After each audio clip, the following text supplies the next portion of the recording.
Sunday night. It's 8 o'clock. Welcome to All Lacrosse Live. I'm Gary Groob in Toronto, and with me, as always, I've got my friends Shawn and Moose Jaw. How you doing? I'm doing good. Thanks, Gary. Excellent. Mike, over in Connecticut, how you doing? I'm doing good. Well, I can be giddy because, I'm on the plus side of the pick'ems this week. We're all on the plus side. We all are. But, I don't care. I'm on the plus side for a change. It's a brand new experience, I haven't had this in a little bit, so I'm kind of giddy about that. Eduardo is still traveling across the state of Florida. He is in Miami right now, probably South Beach, probably having himself some fun and boarding the boats. Eduardo, enjoy. There's a couple of places there I know, really, really cool places, and get yourself some. I think it's Forrest Gump was over there. It's a really cool place. The bartender, she was always putting on a show as she's making all the drinks and things like that, and even sometimes she uses glasses. It was great. Crazy. But just a reminder before we get rolling, of course, that all of our shows are streamed live across Facebook, Twitter, YouTube, also Twitch, and you can find us on Spotify, including our entire library, and you can find us the following day. Remember to hit the subscribe, follow, and like buttons. Always share, tell your friends, tell your coworkers, tell the people down the street if you want, but please tell people. Please enjoy all of our affiliates across the Streampunk Entertainment Network. If you've missed a show, no worries. You can grab all the shows on YouTube at Streampunk Cinema, Streampunk Combat, Streampunk Sports at War, of course, all across all the time, in which you will find retro games, interviews, library of shows. You will find press conferences, fights, and a whole lot more. So give it a look. Remember, you can stay up to date with all sports by visiting streampunkentertainment.com with great articles from our huge staff of contributors. Also, a reminder that our show is brought to you by 60. 60 is Canada's newest, most exciting sports uniform and teamwear brand, delivering top-quality uniforms and teamwear that reflects the spirit and identity of each team. Their commitment to innovation and style sets them apart, ensuring every customer experiences the perfect blend of style and functionality. Unleash your greatness with 60. Also, remember to put Lax Talk 10 on every one of your orders, so that you get a 10% discount on every one of your orders. How do you get there? You have the QR code right in the center of your screen, or you can go to Instagram at sweet_60. You can hit them up by email at info.sweet60@gmail.com, or go directly to their website at www.sweet60.ca/60.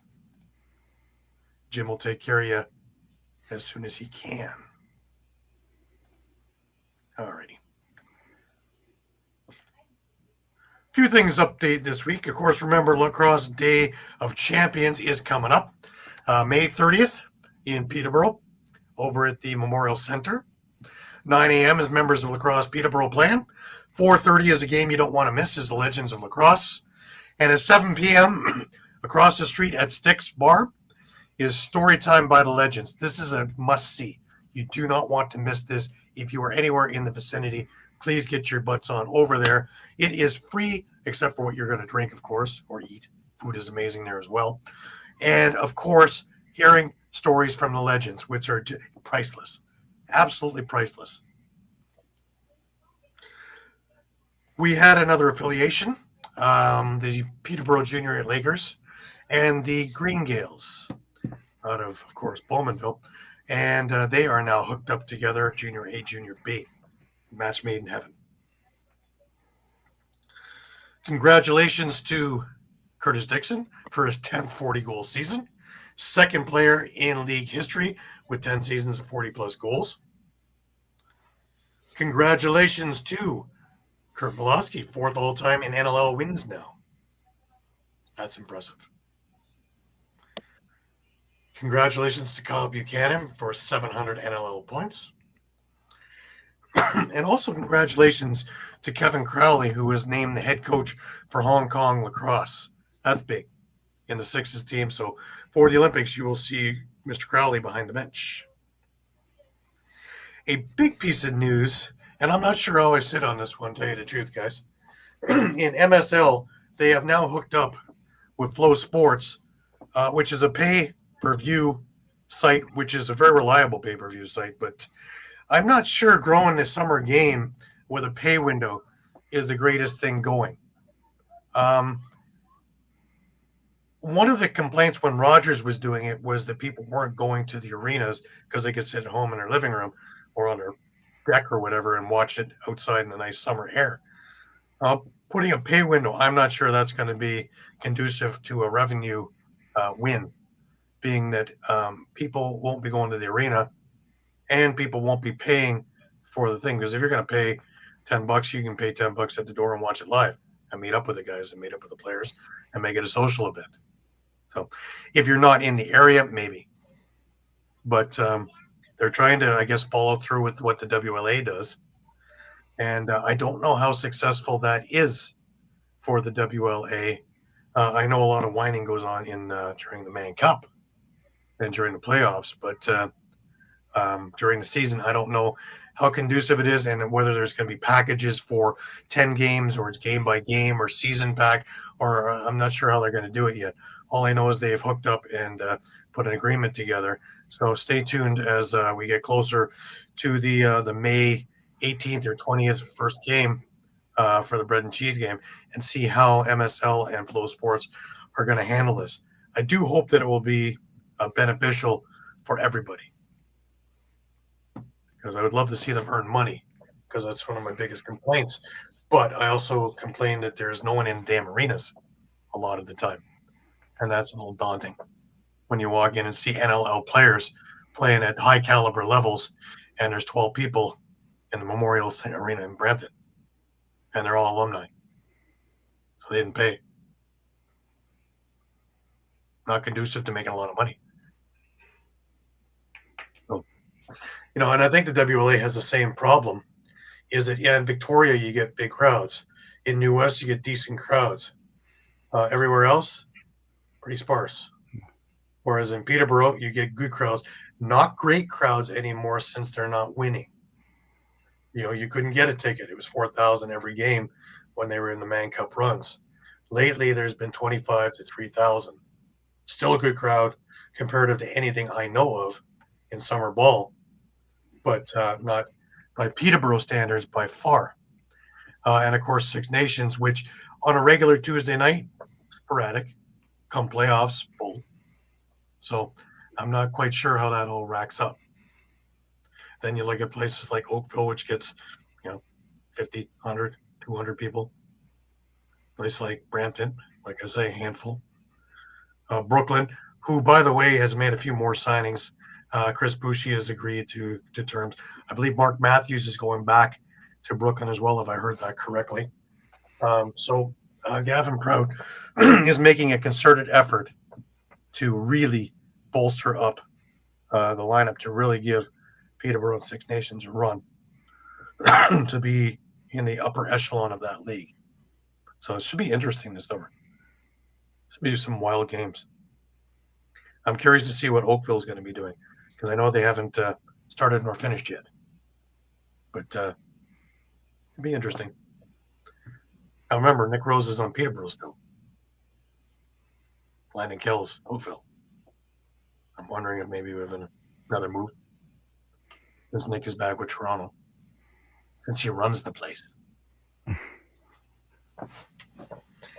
I always thought that kind of funny, You turn on the lights, you get everything ready for everybody, then you drive to another arena. Just kind of odd. Brian Cole is with us. Brian, I read your little synopsis of the feelings of the last game for the Wings for now. Hopefully, less like the Nighthawks, an 11th hour thing happens and something good comes about. But yeah, very heartfelt. Loved it.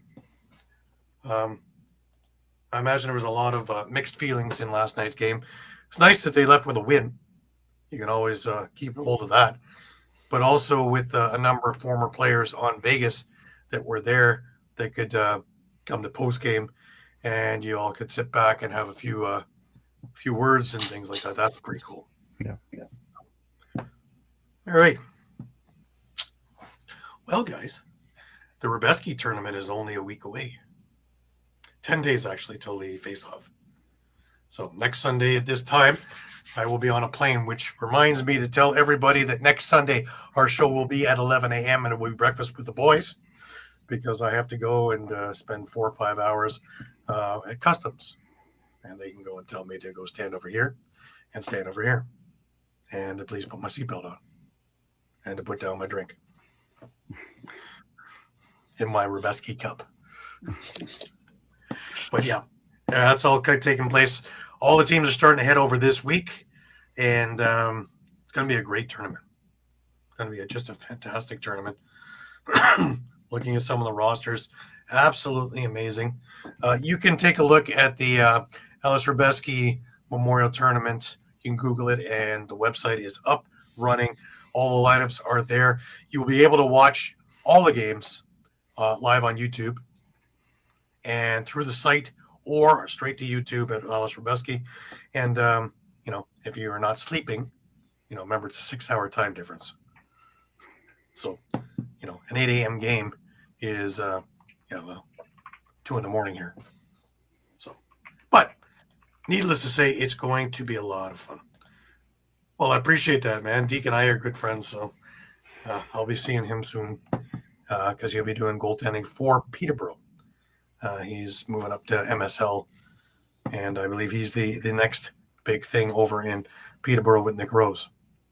So we'll see if he's going to be the starter and see what happens there. It's going to be interesting.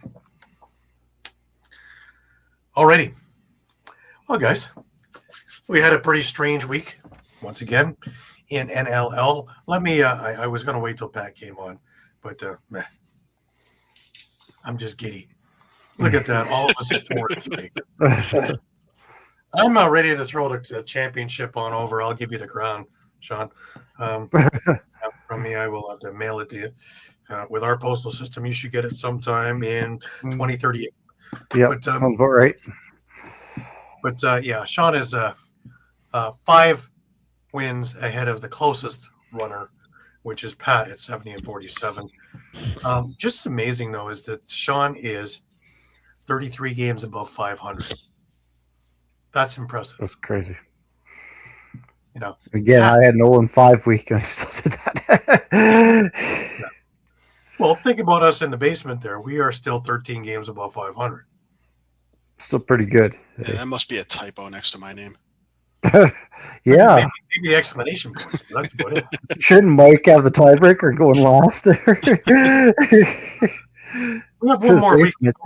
We have one more week to go. Yep. I think Mike's going to tank on purpose. No. I'd like you out of my basement, please. I keep getting these eviction notices, and I keep ignoring them, and I get more.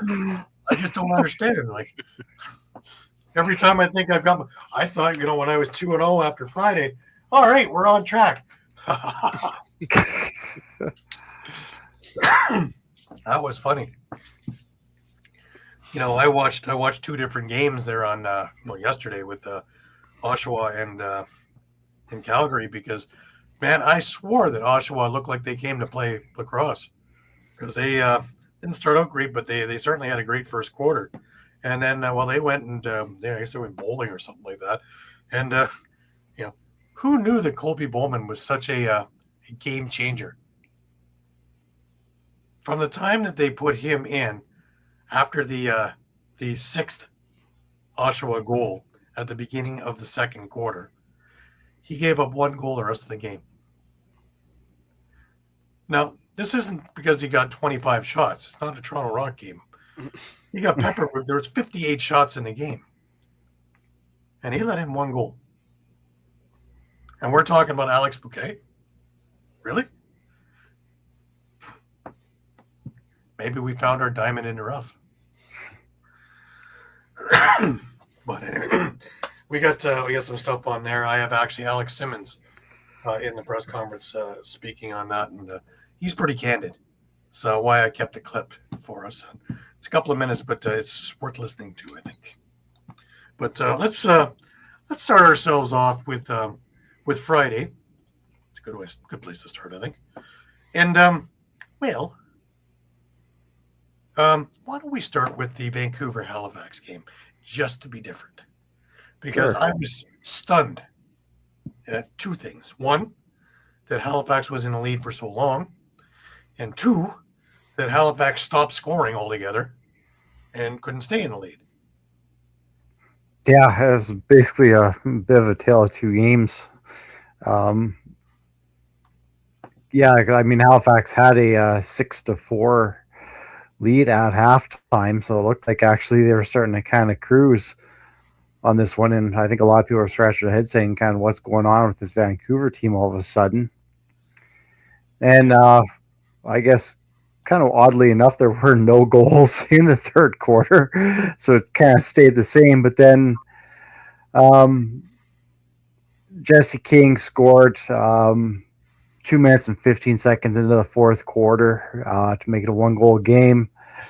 Casey Wilson scored his first NLL goal to regain the 2-goal lead for Halifax.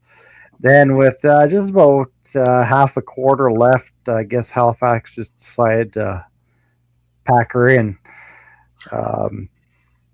Keegan Ball scores with 7:43 left. Jesse Kings then scored twice, including the game winner. I guess there was a little bit of drama, if you will. Cody Jamieson did score or what appeared to score at 1 minute and 59 seconds left. However, went obviously to automatic review because it's under 2 minutes, and it was ruled that he was in the crease, so that would have been the game tying goal, but it was waved off in under 2 minutes. And just a fourth quarter comeback by Vancouver to pick up the 8-7 win. Okay, so I'll address this one. What's wrong with Vancouver? Why can't they score? And why can't they? They're having all kinds of problems. Both Saskatchewan and Vancouver are having all kinds of problems that we didn't anticipate midway through the season. We'll hit about the Saskatchewan in a little bit, but yeah. Vancouver, what is plaguing this team? It's not defense, obviously, not this time. No. But there's too much firepower on Halifax to score 8 goals. Not really sure how to put it. Where is everybody? Yeah, and I don't know quite where to put my finger on the button on that one. I mean, other than Adam Charles Beatties didn't have a goal. Marcus Clarich didn't have a goal. Just even looking down the line, Shane Simpson didn't have any points. To me, I guess that's a little bit concerning. I would say so. There's a number of things that went on that's kind of weird, but I guess a win's a win's a win. But if they pull that against Buffalo, we're not going to be talking about Vancouver much. No. If they pull that against Colorado, we're not going to be talking about Vancouver very much. Toronto, maybe. They don't score a whole lot of goals either now. But, Mike, what is that number of goals down from this year to last year? It's something just ridiculously crazy. Oh, yes. We jumped. So at the end of last week, we were 185 goals behind last year's pace. That number after this week has now dropped to 234. That's insane. Goals. Crazy, yeah. That's just insane. So yeah, we've had 2,502 goals scored this season. At the end of last year's regular season, the total was 2,921. So we're currently 419 goals behind with 9 games to play. Right. Behind last year's pace. And that's incredible. That's with the bandit rule in place this year. That's what's even more incredible, right? They changed the rules hoping that scoring would go up. That's and did the exact opposite. Yeah. That hasn't worked at all. And we look at the other game on Friday night, and Toronto went into Ottawa, and of course, Ottawa needs this game to stay in the playoff hunt, of course. So they're going to come out guns a-blazing. No. In the first quarter, Chris Boucher scored, 1:45 in. And that would be it for the first quarter. High scoring, eh? However, they saved this little bit of pyro, if you will, for the second quarter. Josh Dalwick, a minute and a half into the quarter, and it's 2-0. Jeff Teat, who was sent in beautifully in transition, just an absolutely a gorgeous pass from, of all people, Brent Noseworthy. You don't hear that very often, do you? But he was sent in and made no mistake. However, throughout this game, you didn't know that Nick Rose had a new piece of equipment, eh? Yeah. It's called a crossbar. Jeff Teat was ringing it off. You thought he was a percussion player in the Ottawa Symphony Orchestra. Because literally every 3 minutes, like cling, clang, clong, boom. Yeah, he hit the damn crossbar at least 4 times. So, which is odd for Jeff Teat. He's usually the one that can find, if there's this much of a space, he will put that ball in there. And this time it's just a hit off. In this, Chris Boucher and Sam English made it 4-1. Bill Caputo with 1 of 2 goals in the quarter. Really nice from top of the crease. Owen Hiltz comes back again in transition off an Elijah Gash pass, and it was 5-2. Caputo again with 1:20 left in the half, and it was 5-3 at the half. Toronto pulls away in the second half with timely offense, steady control of momentum. Sam English struck early in the third to extend the Rock lead. Josh Dalwick followed shortly after, making it 7-3. Really put Ottawa on their heels. Connor Kieran responded for the Black Bears, stopping the surge, but Toronto answered right back with a transition goal from Josh Jubenville, who was sent in all alone, picking up a Lucy, and off he went coast to coast. And Jake Stevens, he finished off the scoring of the third quarter for Ottawa, making it 8-5. Still a game. Hellier made it 8-6 on the power play midway through the fourth, but goals from Sam English and an empty netter from Chris Boucher, and this game is in the books 10-6 for the Rock. Again, Nick Rose, 38 saves in the win. He is undefeated since he's come back. We talked about this last week. Zach Aiken's not a bad night out. Made 33 saves on the game. Was he at his best? No. But he was strong. He was not the reason why Ottawa didn't win. 6 goals is why Ottawa didn't win. Jeff Teat having a rough night. And that's odd. He had 4 points on the night, 3 assists and a goal. That's something you don't say very often. 1 goal in the fourth quarter. Yeah. Yeah, just 1 goal in the fourth quarter. And remind me who's the best fourth quarter team? Used to be. What? Used to be. Maybe. Looks like Vancouver's making a run for that now. Well, oddly enough, who's the worst fourth quarter team, but played like the best fourth quarter team? Vancouver. They came out with the win. Now, it's funny because, loose balls, the leader in the game was Brent Noseworthy with 10 in this game. Brad Crete for Toronto with 9, doing what he normally does. Very, very clean game.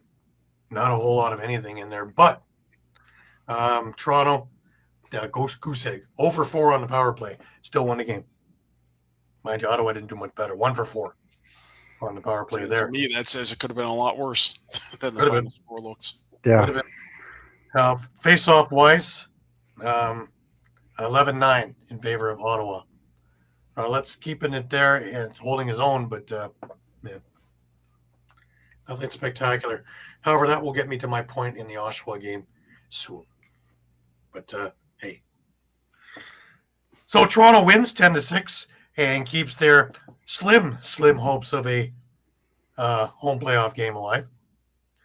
Ottawa is now still on the bubble, not completely out of it, but they did not do themselves any favors with this particular showing, and they just didn't look as interested as they should have. No, I believe at this point they have to win. I cannot see any scenario in which they finish 8-10 and make the playoffs. So this is pretty much win or go home next week against Halifax in Halifax. Right. which is probably not really what they wanted to draw up, because they historically, going back to their New York Riptide days, have not been good at Right. all against Halifax. Yeah, absolutely. Now, good news in the Toronto thing is Sam English had 3 goals. He's finally come into his own and is very comfortable and is 100% healthy. So when your transition guy is getting 3 goals, not bad, especially with so many guys still out. You know, all your transition guys from years past are done. I really still am enjoying watching Isaiah Moran Weeks. You know, every time he goes up against somebody, it's David and Goliath, because he's a small guy on the field, but he's scared of nobody. And I remember when he first came up, and I was saying, you know, he's still trying to find his way and where he fits when he's off ball. He is right in the middle of everything now, and he is looking very comfortable out there, and I think that's great. Chris Weir being back in the lineup, I thought he was out for the season. Obviously, he's not, and he is making his mark again also. He's another one who fought his way onto this roster a couple of years back and now is a mainstay and is showing exactly why he is a mainstay in this lineup. So that's good to see. And, of course, Chris Boucher with another hat trick. And if his production is high, remember that Mark Matthews wasn't in the lineup. After morning shoot-around, he was put on the IR for an upper body injury. So they put Jake Darlison in the game, but they made him a healthy scratch before the game. So that spot remained empty. So when your quarterback isn't there, but you're relying on your picks of CJ Kirst and Owen Hiltz, and though they didn't score mightily, 1 goal between the 2 of them and 2 assists between the 2 of them, you know, they're helping set picks. And Josh Dawick had another great game at 2 goals and 3 assists. One was a laser, just an absolute laser from just inside the restraining line, high to high, over Higgins' shoulder, top corner. I thought Jeff Teat fired the ball myself. He just keeps getting stronger and better and more accurate, Josh Dawick does. And he has become a real offensive weapon. Not even just an asset, but a weapon for the Toronto Rock. So, you know, kudos to him to really be – his hard work and dedication is paying off in spades. Now, earlier in the week, the Rock had their season-ending vote on the Les Bartley Award, which is voted by the players for the Player of the Year on the team. And this year's winner was Elijah Gash. I have a little clip courtesy of the Toronto Rock.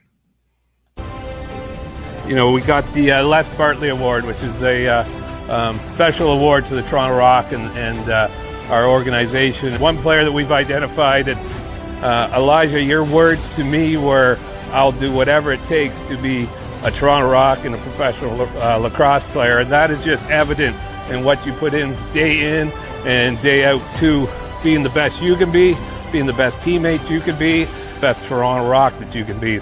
No better recipient of this award than Elijah Gash. Thanks, Coach. Well deserved. Oh man, I mean, it means everything. I mean, coming into this league, 3 years ago, like not knowing really much about box, so they really put everything they kind of had into me, and I can't thank them enough, and everybody supported me along the way.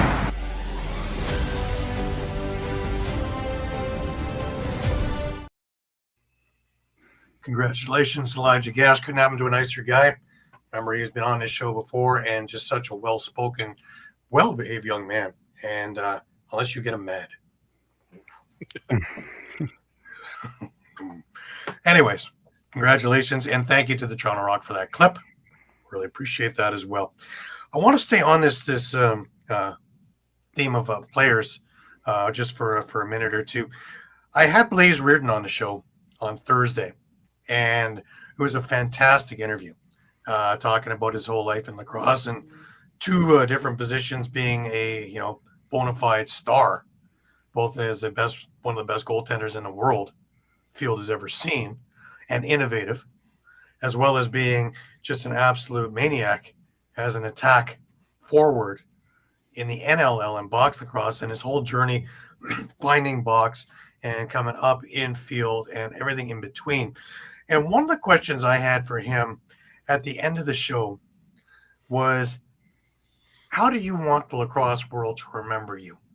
And I love the answer, and I want to share that with everybody here. Lacrosse world to remember you. Pretty simply that I did it my way. I think playing two positions is unique on its own. My whole life I battled being a bigger guy, being successful in both. And, I think, something that I learned at a small age when it came to picking up water bottles on the sidelines and orange peels is just leave it better than you found it. And I hope people understand that, I'm authentically myself. I truly care about this game and, the next generation that comes behind me, and, that I'm a proud professional athlete, a proud professional lacrosse player, during times where some people would tell you their full-time job before their lacrosse job. And, I'm full-time lacrosse. I haven't worked a day in my life, and I'm grateful for the people in it, that, motivated me to be where I am today. Right. Is coaching on the horizon down the road? I know you do a lot of clinics and other things. Yeah, I do a lot of coaching too. I coached high school. I ran a box lacrosse program called BR10 Lacrosse. I do lessons. I'll never shut a door. Lacrosse is filled with opportunities. Every opportunity that I've said yes to is, taught me something, has given me a cool experience, and I won't say no to any opportunity in the future. I think that sums it up pretty well. Leave it better than you found it. And he's doing it and doing it his way. We talked off air also a little bit. And I had brought up that, it seems as though he lost his role a little bit in Philadelphia, and they really didn't have much of an idea what to do with him.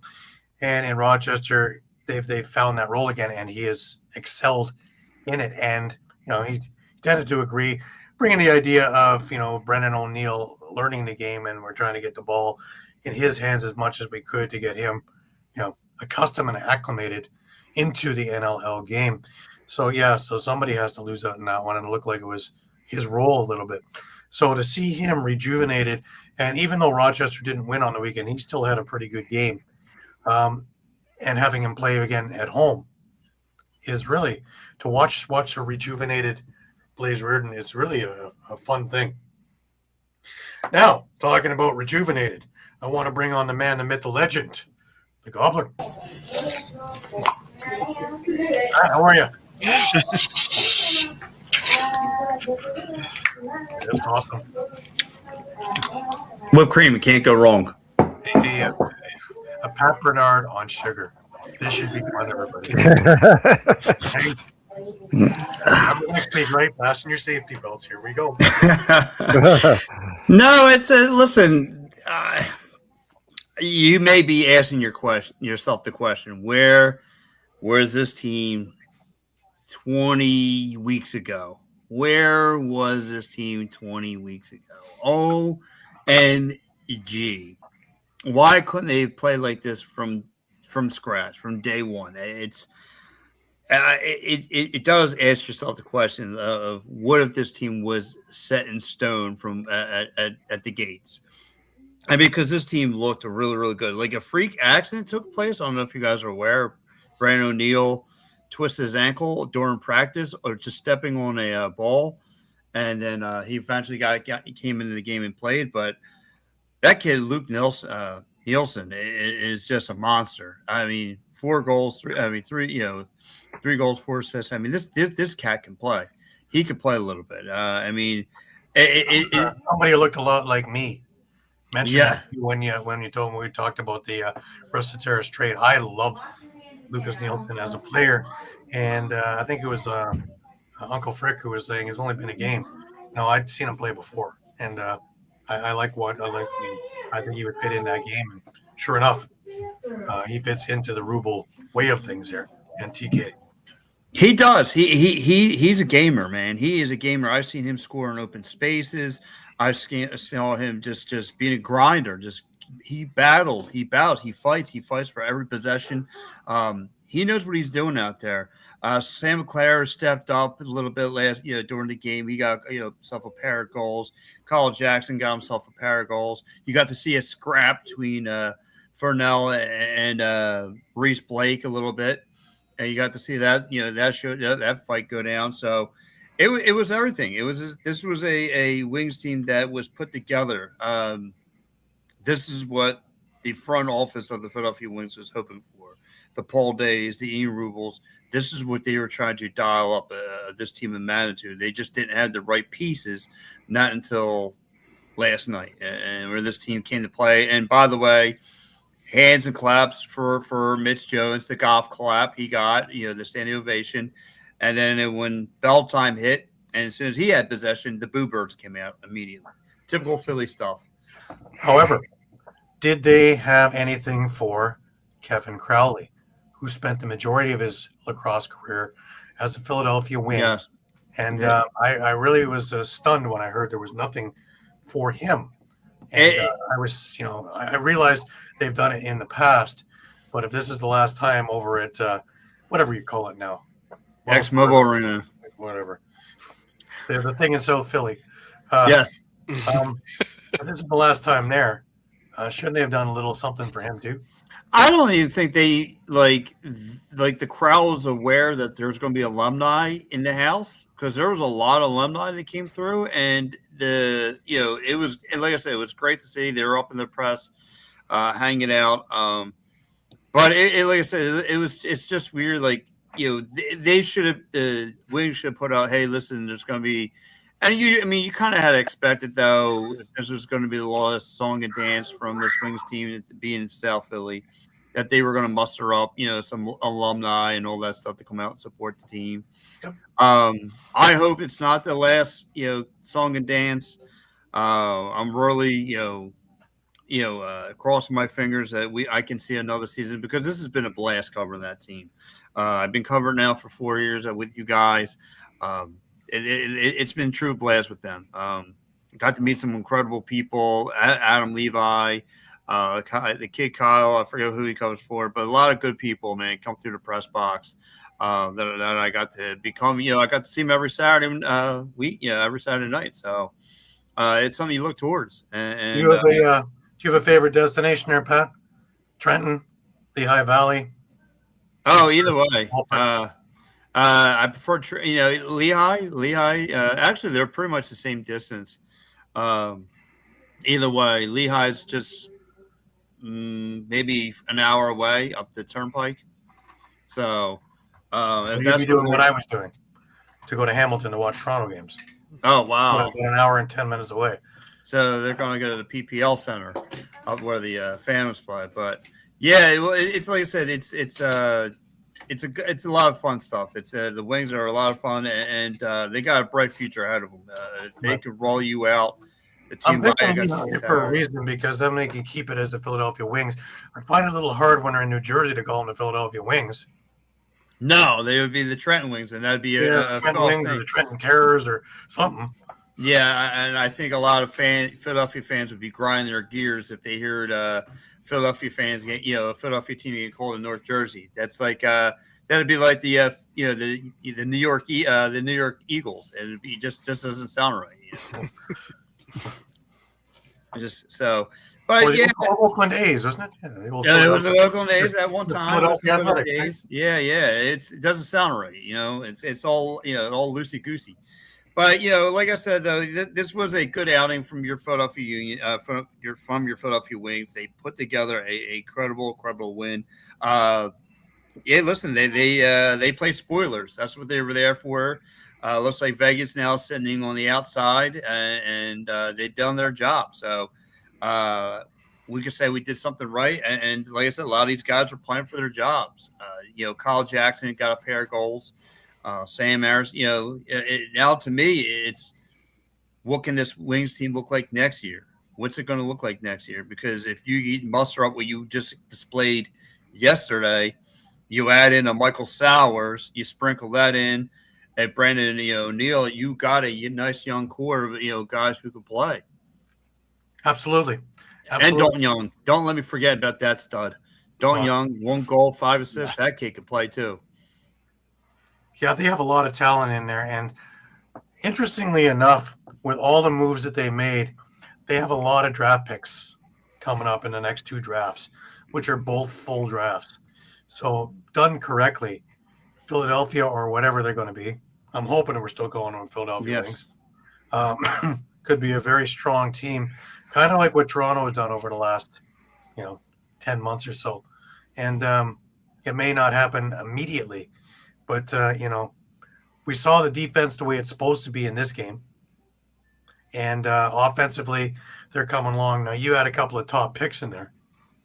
And my goodness, this could be a really good team. And they have all the basics. The number 1 pick, Spallina. Yeah. Yeah, and what I've been told, the draft class is going to be heavy. The draft class is going to be heavy. So it's really a win-win for the Wings. I would love to see it, unfold here in Philly, to see the story, to see the Philadelphia Wings close the story out the right way. But we might have to go up in Allentown to take that ride. But hey, listen, I'll take it. It's not that far of a ride. PPL Center, maybe an hour and a half. It is what it is. So, but I need to see the story come to a conclusion. You got too much talent right now. It's from, like I said, what I saw yesterday, and I know this is the offense that they were searching for.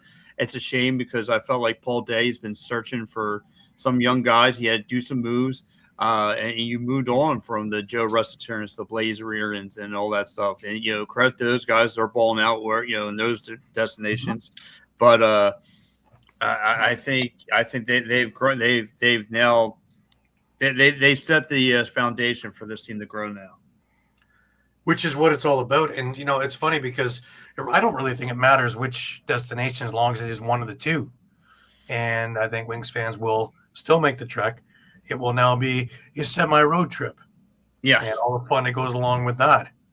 And if they are true fans, they will make the trek. I'm watching guys go back and forth between Oshawa and Hamilton to catch more games here. It's just ping-ponging along. And as long as the schedule makers are good and they don't put the games at the same time, both teams will benefit from people going to both games. And right. Crowds have gone upward. Oshawa has been full. I don't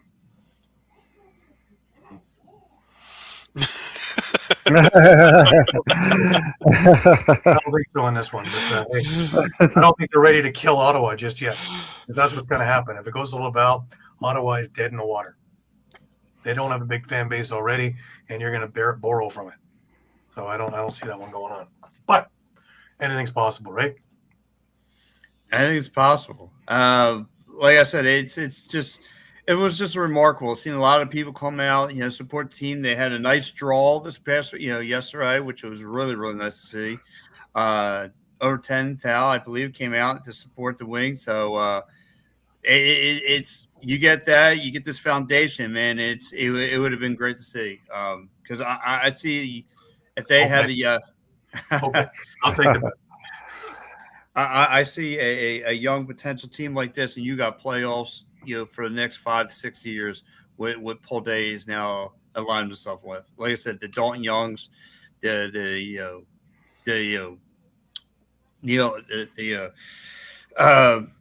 all these young cats that they got coming up, all these young cats, and you say Sam LeClaire's, the Dalton Youngs, all those Kyle Jacksons, Lucas Nielsen's. You get that, you're going to be fine. Then you can sprinkle in the Michael Sowers and whatever's coming out of this draft picks. Right. Would it be the Laval Blizzard? Laval Blizzard. I don't know. Got to find out some catchy name for it because otherwise, Laval Wings. No.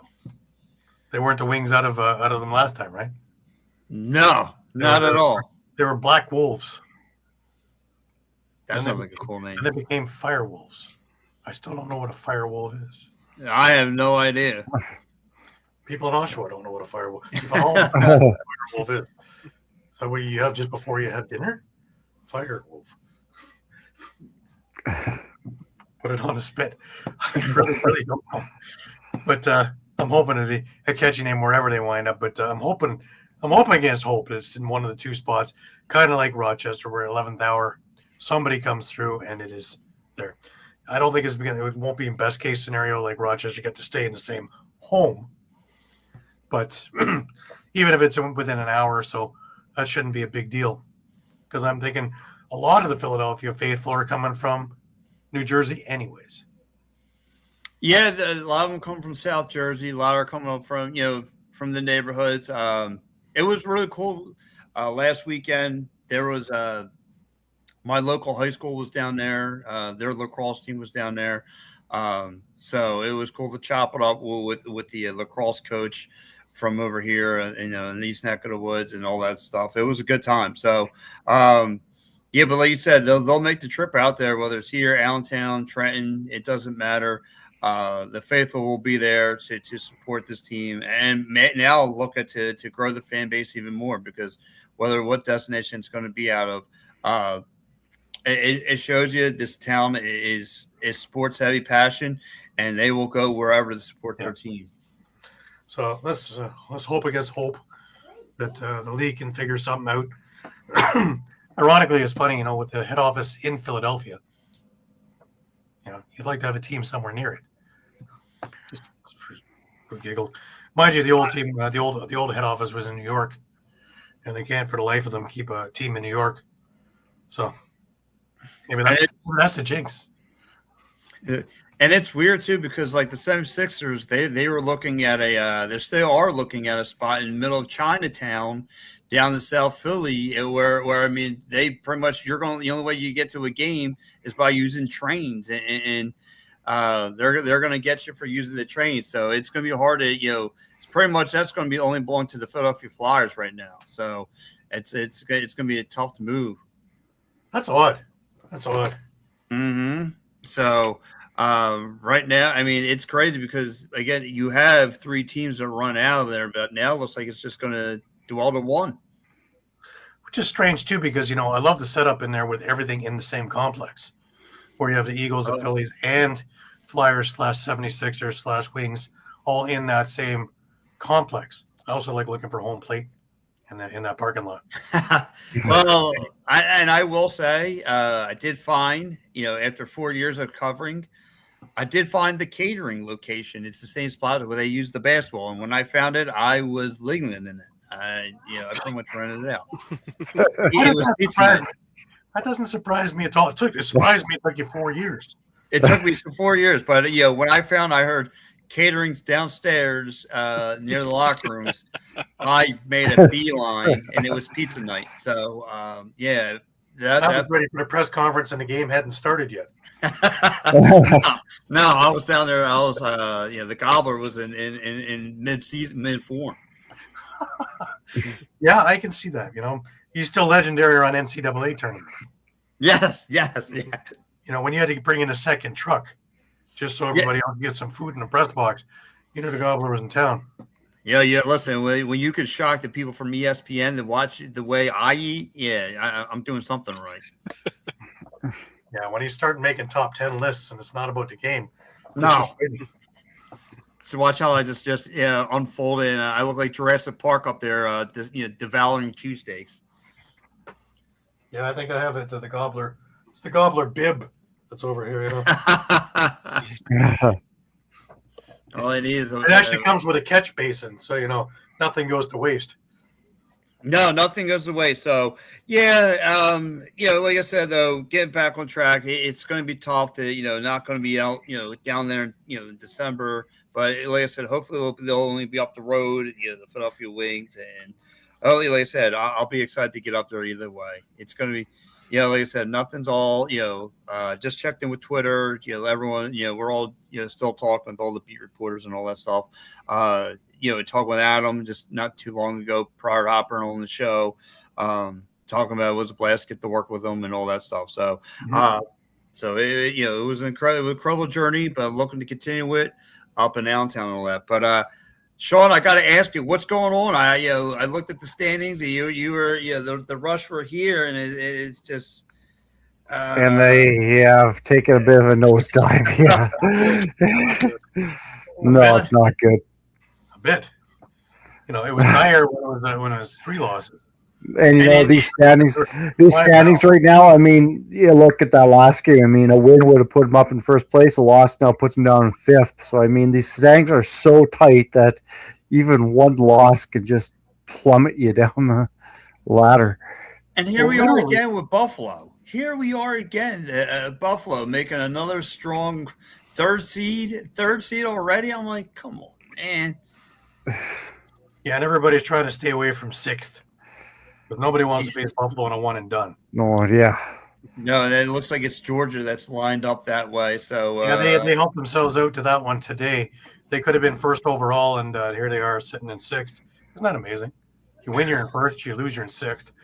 And here comes the Toronto Saskatchewan game next week, and it looks like that's going to be your playoff matchup. And whoever wins gets the home field advantage. Wow. Yeah, it's crazy. It's really remarkable, these playoffs.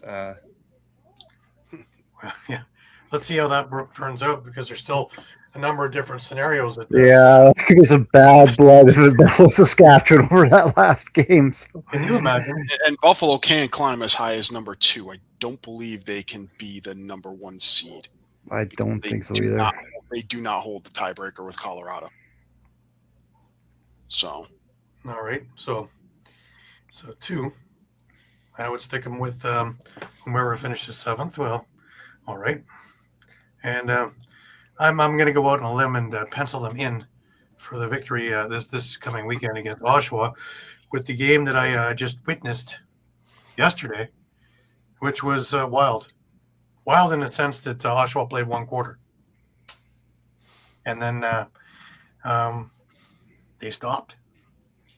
They played a bit of the second, and it comes down to they seem to have Aiden Walsh's number, and they were scoring pretty much at will.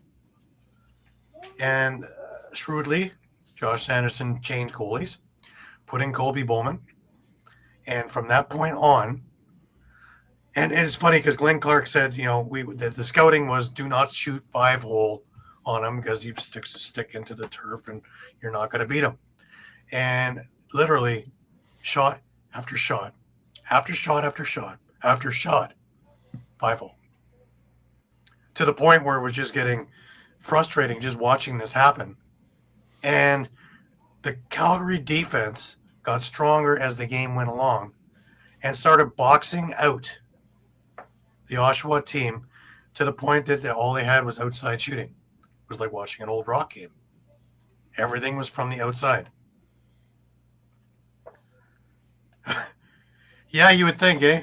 Especially since I watched Andrew Kidd warm up an extra little bit yesterday, even after most were off the floor, and he kept warming up. And I thought for sure there was going to be something in the mix there, and especially when the onslaught was happening, and it's like Andrew Kidd was doing the laps when they were pulling the goalies. When there was about 4 minutes left, and that didn't do much because an empty netter went in too. 14-7 was your final there. Now, interestingly enough, in this game, I have a clip of Alex Simmons talking about this game, and he had a pretty good game. He had a lot of life, and frustration boiled over. He had himself a little brouhaha in there as well. But here's Alex Simmons. Overall thoughts and your takes on the game tonight? Overall takes. Gave up. Plain and simple. There's minimal fight in our group half the time. We got to look in the mirror and the fans of Oshawa don't deserve that for that kind of goose egg that we just put up. We have to fight better. We have to take a big look in the mirror and see who we are as a group identity-wise. That was a horrendous showing. Take us through the altercation and the rough penalties that you took tonight. What kind of led up to that, and then just the overall scrum itself? just overall frustration. I'm going to stick up for myself. I wanted to show and I wanted to lead in a way that shows that we do have some fight. Obviously, it probably wasn't the best idea to do, but I didn't hold back, and I thought our group needed that. And he got me high, so I just wanted to get in line. Is there any positive takeaways that you yourself personally can take away from this game that you can use in the final game of the year? I thought we moved the ball well in the first quarter. In the second quarter, we moved the ball well. The third and fourth, we were stagnant.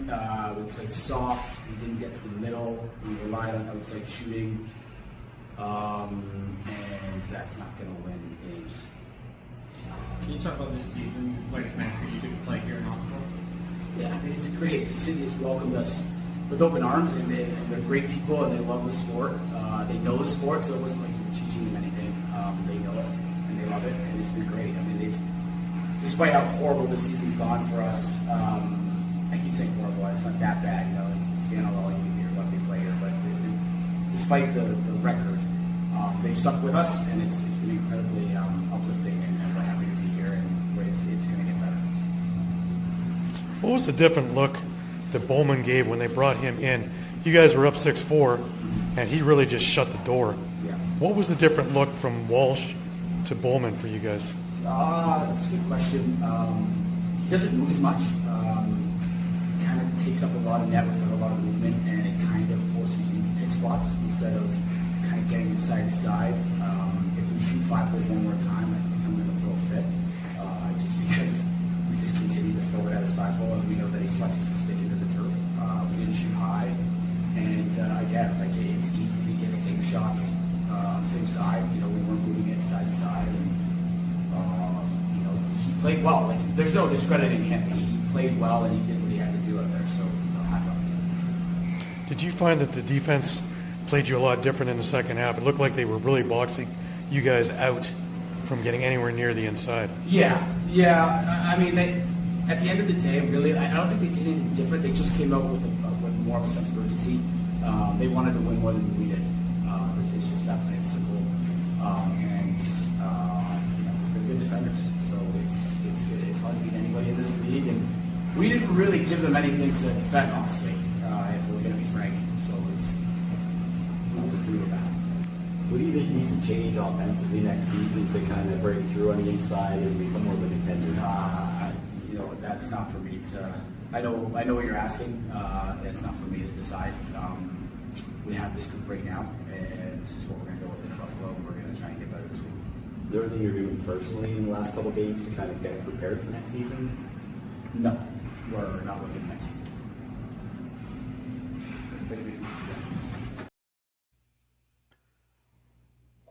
Yeah, he didn't take the bait. He goaded into something that he would regret. Thank goodness. But interesting there, right? Yeah, I kind of got those vibes of that NHL story about the New York Islanders dynasty there in the early 80s and the end of it when Wayne Gretzky, after their fourth straight Stanley Cup, went over to their locker room and saw kind of what condition all the Islanders players were in and realized, hey, we didn't leave it all out on the ice like those guys did. And that's what we need to start doing if we want to win. Yep. I kind of got those vibes from that press conference there that they're not leaving it all out on the floor. Which but you can see this frustration there. You can feel it, you can see it. And it's funny because they were working well together in the first quarter. And again, Bowman gave them such a different look that they really never adjusted. Yeah, Mike? Yeah. It most certainly is.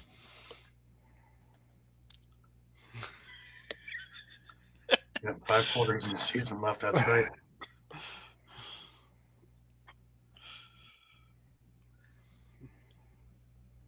Yes. Yes, it was. But of course, he wasn't going to take the bait. So, we knew that one. But I wanted to keep them on topic. I wanted to talk about the game. I didn't want to talk about any other things going on there because I don't think it's pertinent to what we needed. Just stuff in the game. I also thought that what I kept seeing was the same plays being run again and again, which started getting frustrating because they just kept going to the same thing. Nobody was doing anything ingenuitive, and when they tried, it looked like and they'd be running into each other, and they practiced more than 2 plays that winds up with an outside shot that misses the mark. Yeah, I mean, I guess it does seem a little baffling that they just could not seem to make any adjustments once Bowman came into the game. Yeah, and again, Glenn Clark had said it in his part of the press conference, and I'm not going to play. If you want to see it, it is on our YouTube page. It's also on our Facebook page, and is also in the article on the game that I put up. But it's about 7.5 minutes long. But one of the things they were saying as soon as Bowman went in the net was do not shoot 5-hole because he is good there, and he flexes the stick into the ground. And he goes, well, I guess the guys just heard 5-hole, and that's all that went happening. Shot after shot after shot. And a lot of it was from the outside because, again, Calgary tightened up their box and made it very difficult for them to go inside. And the few times they did, unlucky enough, they were missing nets and things like that. One was a beautiful setup across the feed, and he missed the net altogether. So, when it rains, it pours. When this team is clicking, and again, we saw it in the first quarter. They were down 2-0 very, very early, and then rhymed off 4 goals bang, and it took no time. And they just were inside. They were top of the crease. Ty Kurtz was looking good. Simmons was looking good. He had a pretty good game all the way around until the fight, and he took a double minor in there, and they scored a power play goal. So it just kind of compounded. It seemed every time they made a mistake, they were forced to eat it. And that's just it's dumb luck as well as a lot of things rolling. So again, it's that snowball rolling downhill that just becomes bigger and bigger. And next week isn't going to be any easier.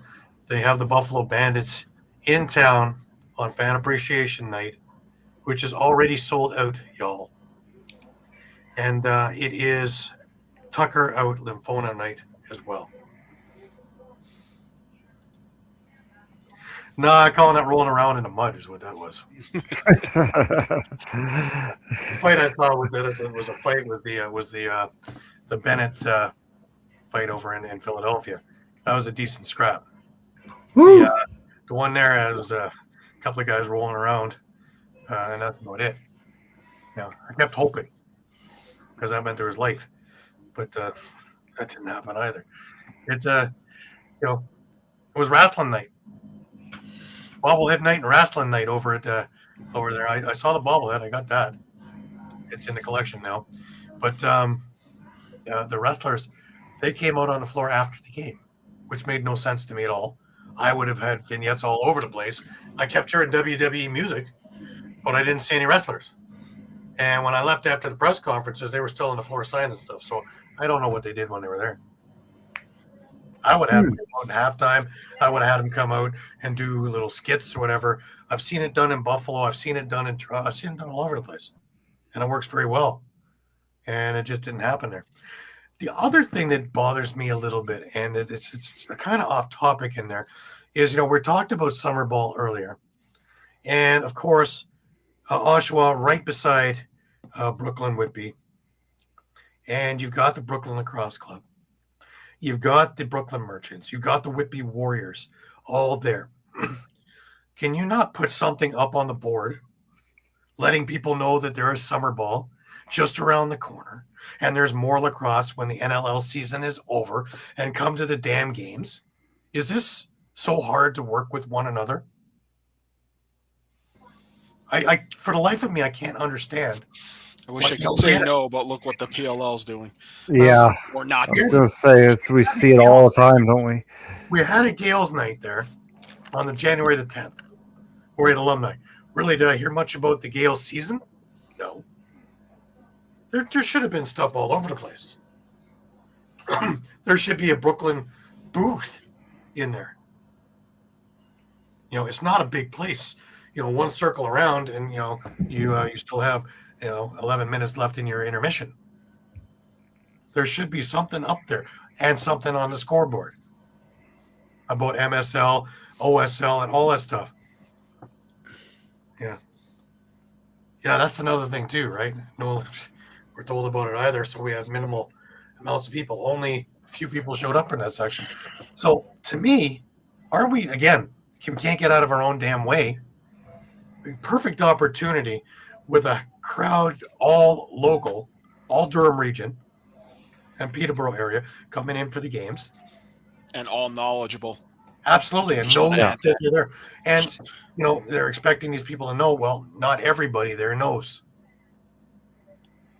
And you're not going to work word of mouth if you want to try and make some money at this.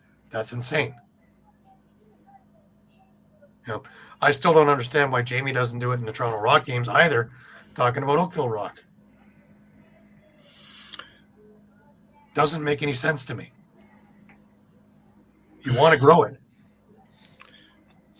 That's your chance. Cross promotion. Yeah. Absolutely. Yeah. And it doesn't cost anything.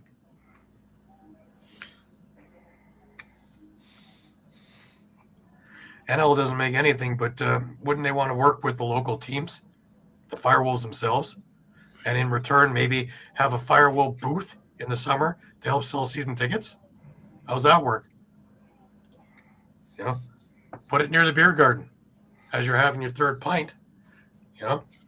Hey, get yourself some Firewolves. Hey, all right, cool. I was gonna say though, I see where Ryan's going with that, and that's why the system's broken. That's why Lacrosse keeps getting, it's a business. Yeah, it's just we can't give our way because of that. Yeah. But does the NLL have that much control over your scoreboard? Just to put an ad up, or over the tables that are sitting in your lobby to a BLC. Now that's a good point. I mean, this isn't the NFL where it's you're going to watch when we tell you what to watch. You're going to watch what we tell you you're going to watch. I'm not saying to go put it on the NLL network because that doesn't make any sense. But yeah, but one endorsement's going to hurt it. There should be at least one endorsement. Mm-hmm. Yeah, but I'm pretty sure that they can work out a deal between one another, between the BLC and the Firewolves, that each can advertise in each other's place, at minimal cost. It's going to cost. But surely something can happen that you can cross promote that both teams win, that we get people in seats on both sides. Mm-hmm. Again, it's not thinking about just one thing in particular. It's thinking about the marketing in general. And I think that, once again, I give it a good, solid, big capital F in a nice red pen. Wow. I'm used to that. We're not talking school back. Hey, you're on par with Panther City. Oh, yeah. Well, take a look at that. Did it work? Telling nobody? Having a couple of people in the parking lot going, hey, there's Lacrosse here. Yeah, I'm into the rodeo. That worked out well. Yeah. That's the thing, though. I mean, there could be 3,000 different ways you could promote and help each other out. And like you just said, Gary, it's hey, listen, we got Lacrosse here. Unless you're out there advertising, and endorsements, you got to advertise players. You have to have, that's me and somebody were talking about that the other day. Like the NL should really have a showcase maybe after a season, do an all-star game where somebody, players get, people can get familiarized with the players and all that other stuff. I mean, there should be, I was even talking last night with before the game, and we're talking a number of years ago. I had mentioned to Jamie Dolwick. We were talking about a few things, and at that, they used to have, or they still do actually, the 2-minute vignette. It used to be a big thing in Scotiabank Arena. On the scoreboard, you would have the last game, and they would show little clips of fans, and goals, and fights, and all the excitement. And just all you had to do was take a kid out of university. You didn't have to pay him. You already have it filmed. It's already there. Just take a university kid to clip it into 25 seconds of the most exciting parts of that vignette, and go with an 8-week block of a commercial. 8 weeks. If it yields you money, go with another 8 weeks. If it doesn't, then cut it. Forget it. But in those 25 seconds, you show all the excitement, everything that would hook somebody, which is just about everything. And in the last 5 seconds, next game against so-and-so, tickets, call this name, Toronto Rock. That's it. Send it off. Put that not during the game because you're preaching to the choir. Whenever I see an ad while I'm watching an NL game, I think, stupid. What a waste of time. I'm already watching. And that's the thing, too. I mean, Put it on during the 6 o'clock news where you get a whole different demographic. And you might get somebody in there going, hey, what's that? Hey, that's interesting. Right. Like, I know, like, at the beginning of the season, you got to see a lot of Blaze Reardon. He would go to, like, you're talking about the news. He'd be on the local news. He would be at the local elementary schools. Constantly, though, they were getting his face out there to be to be the face of the Philadelphia Wings. But like you said, that wouldn't hurt either, just like I said, maybe they should have a skills competition. Not that much money, Ryan. It's not that much money, and it's bloody well. You can write the damn thing off. It's an expense. It's a business expense. I would say run out of building, and then you do an all-star game. How much does it cost you to comp tickets, paper a house? I would just tell Ryan to send Mitch. He was a Black Wolf, so he can show up to the Oshawa game, and sign a few autographs and sure, gotta go. Yeah. Okay, that's so better. Again, you can still write it off as a business expense, and I don't think that Oliver Marty is completely out of money yet. Well, you know what I'm going to say then, right? Oh boy! You're gonna. I can't afford that flight for Mitch. Sorry, Ryan. Yeah, I don't think the Warriors are going to want to put him on the board either. But that goes again with the Warriors putting on stuff for the WLA. That's a whole other animal because there's only one in central Vancouver. Talking about a whole bunch of teams all over the place. I'm talking about a team in your district. A stone's throw away from the Tribute Community Center. Yeah, he does fine for himself is right. Yeah. He does. He's a real estate guy too, So yeah, he's got a good little portfolio. Well, look, gents, I'm going to roll up out of here. I just definitely want to say thanks for having me on. Like I said, it's been great. I hope I won the standings at least. I'm got something there. You're pretty close, man. Close. You're closer than the rest of them. You are sitting in our second, 5 away. 5 games. So if Con goes over and you can win next week, you can win. And we all there's still playoffs. There's still playoffs. There's still playoffs too. Yeah, there's still time for me to screw it up. Of 10 games. So. All right. Well, listen, guys. The last pop for your Philadelphia Wings. They got Vancouver next week in Vancouver, so we'll be back. Mine just 11 a.m. show, Pat. So you'll be watching us. It was a good win, good home win. So listen. I mean that game's still important because it does have bearing, obviously, for Vancouver trying to get the number 1 seed, and also for Philly, where they end up picking with their, the draft pick that they own, the first rounder, with them being tied at 5-12 right now with Oshawa and with Calgary. When you look at the head-to-head, Philly actually has the worst head-to-head, aggregate of the 3 teams. So, that would put them in the number 1 spot for next year. Yeah. So, and I don't see that changing unless they've managed to upset Vancouver and somehow Oshawa and Calgary both lose. All right. That's true. It's true. All right, gents. All right, well, listen, enjoy your night. I'll reach out to you guys next week, and go Wings. Absolutely, and I'll put this up for one last time. And off he goes, Pat Bernard. All right, we got 3 more games to cover before we roll it a week.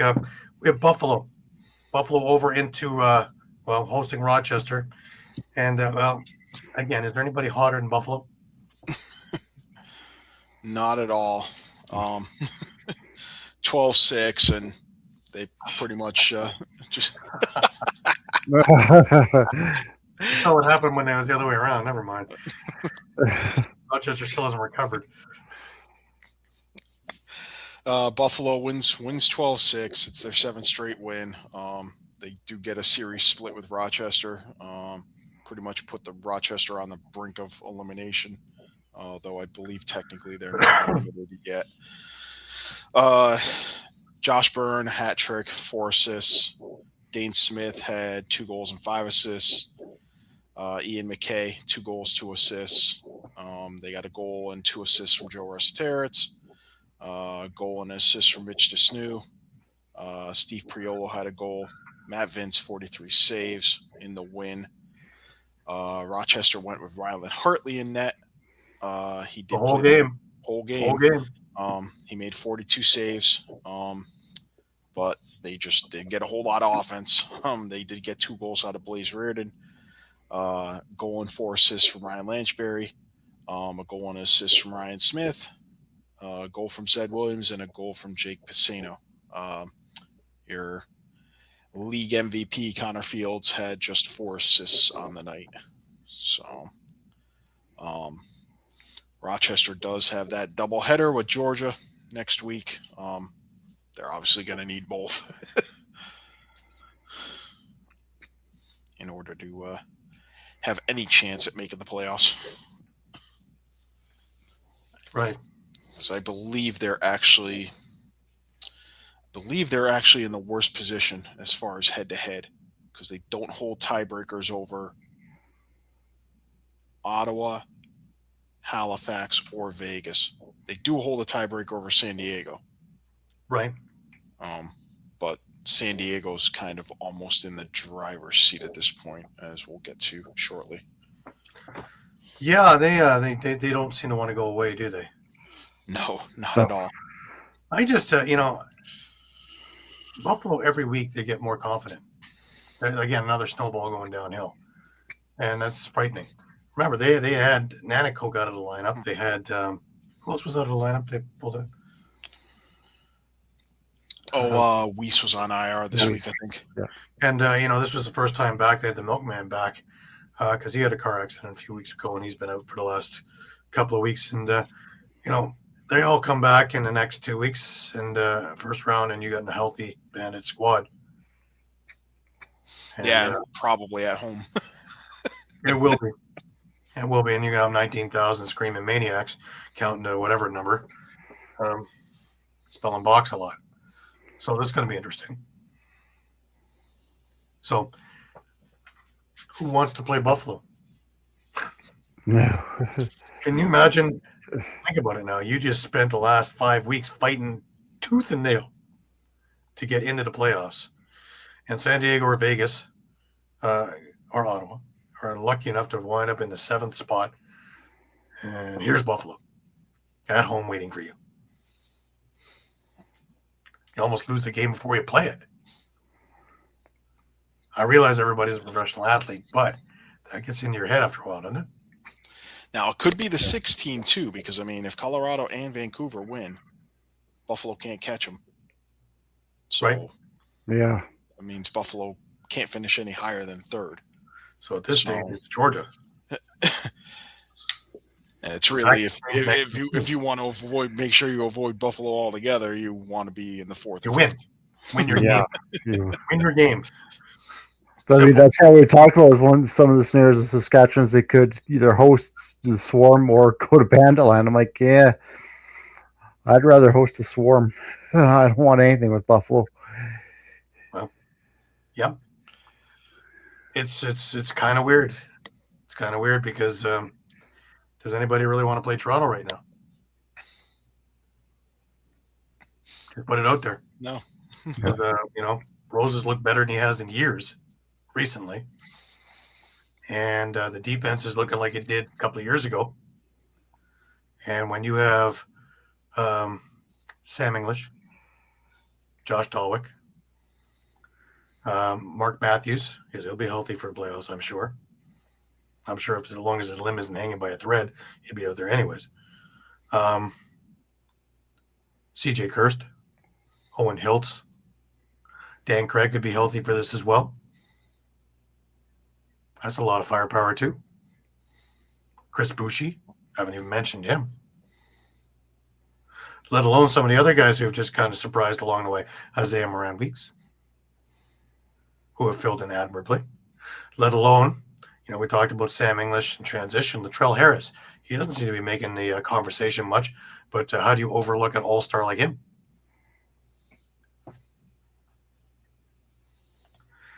I don't know about that.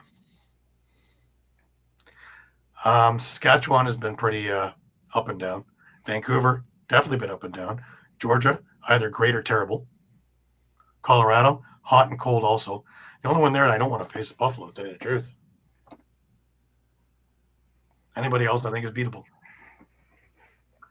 And the only reason I say Buffalo isn't is because he's in their head. It's in their heads in Toronto from being burnt so many times. No matter how well or how good a team they have, that I'd like them to get by something else first before you have to do this.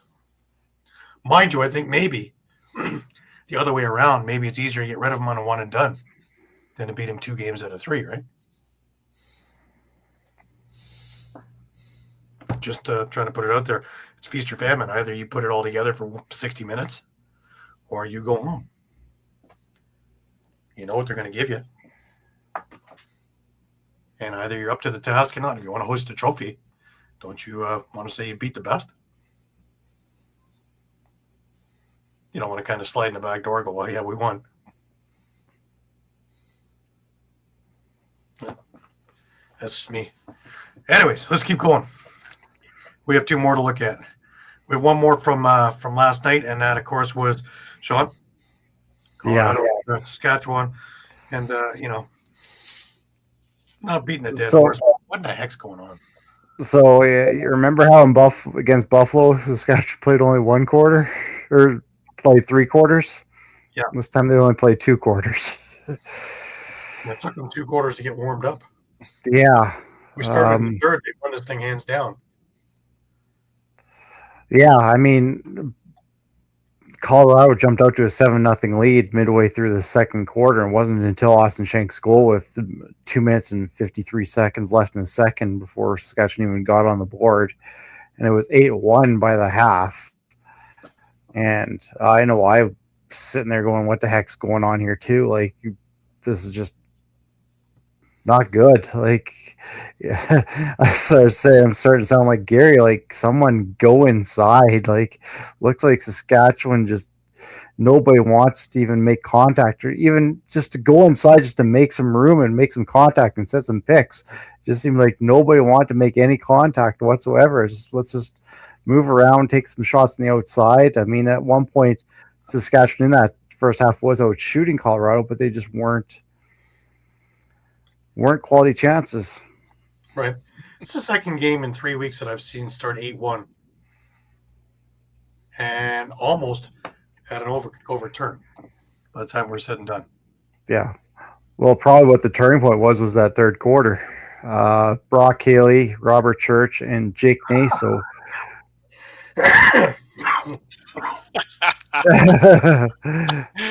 Touche. Comment right there. Yeah, that sounds right.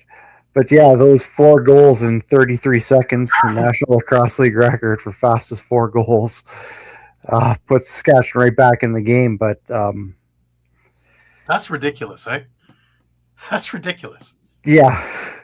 And because you got those 2 quick from Haley and Church, and Nace wins the face-off, plays a little pitch and catch with Mike Masner for a goal, and then the very next face-off, Naso wins it clean again, goes just straight down the score and scores again. Like, it was insane. It's time to get Doug Favell on the line. Remember, he had 3 goals in 11 seconds, right? And that's because Gaylor Palace kept winning face-offs and feeding his stick. All he had to do is net and shoot. That's pretty much what was happening there. And I mean, credit to Jake Naso in general. I mean, he continues to impress at 19 of 28 at the face-off dot. Again, another uncharacteristic thing with the Rush is Colorado had 6 power plays, and we're 5 for 6 on the power play. Like, they were just uncharacteristically undisciplined. Their penalty kill was non-existent. Because I mean, you take away those 5 power play goals. I mean, that's 5 goals of those 13 that Colorado had. So staying out of the box would really, really help things. Would have been conducive to a victory, right? Yeah. Now, again, Scagliano, 28 saves on a night, 13 goals. Not a stellar performance once again. I don't know whether I would hang this one on him. A lot of those goals that were against him, like he didn't get much help. They were quality chances. Right. So I don't know whether I would necessarily pin it on him.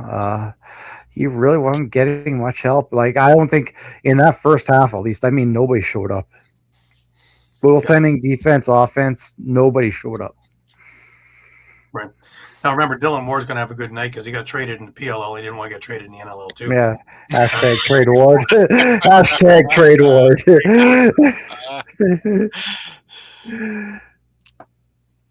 But, yeah, it pulls it all even closer, right?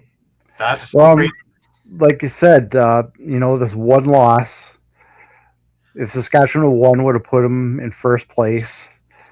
But the loss, I mean, we'll get to the Georgia game. I mean, it was dependent on that result. They could have finished the week in 6th. They're in 5th because of the Georgia loss. But from that big of a swing from, a win versus a loss being from 1st to 5th, just from one loss is just shows you how tight the standings are. That's nuts, though, isn't it? That's nuts. That's how tight that is. That one loss can throw you 5 spots. That's insane. Yeah, I know. I talked to Derek Keenan after the game. He's just like, he's never seen this standings this tight where, one loss can do that to you. Right. It doesn't make much sense, does it? But well. And with that too, that one loss, I mean, Rush went from pretty much, almost guaranteed a home playoff game to it's very dicey with they'll have a home playoff game now. It doesn't look like they're going to see one. Yeah. That's crazy. That's crazy. All right, that brings us to our last game, and Shawn alluded to it already that Georgia did not take advantage of all this stuff going on, and San Diego did take advantage, and they are fighting hard to try and face the Bandits in the playoffs. What a great victory! Yeah, maybe not, and maybe they'll avoid it. But San Diego, they don't have that kind of luck. Another low-scoring affair for San Diego. They win 9-7. For the Seals, you get a hat trick and an assist from Ben McIntosh. Westberg had 2 goals and 4 assists. Noah Armitage had a pair of goals. Zach Courier, a goal and 3 assists. Chris Kavanaugh had a goal. I believe that's his first career goal. Mm-hmm. Connor Robinson. He wasn't even supposed to be playing, according to all the things before the game, and he's still in there and his first goal. So, pretty cool. Yeah. Chris Origlieri, 33 saves on the night.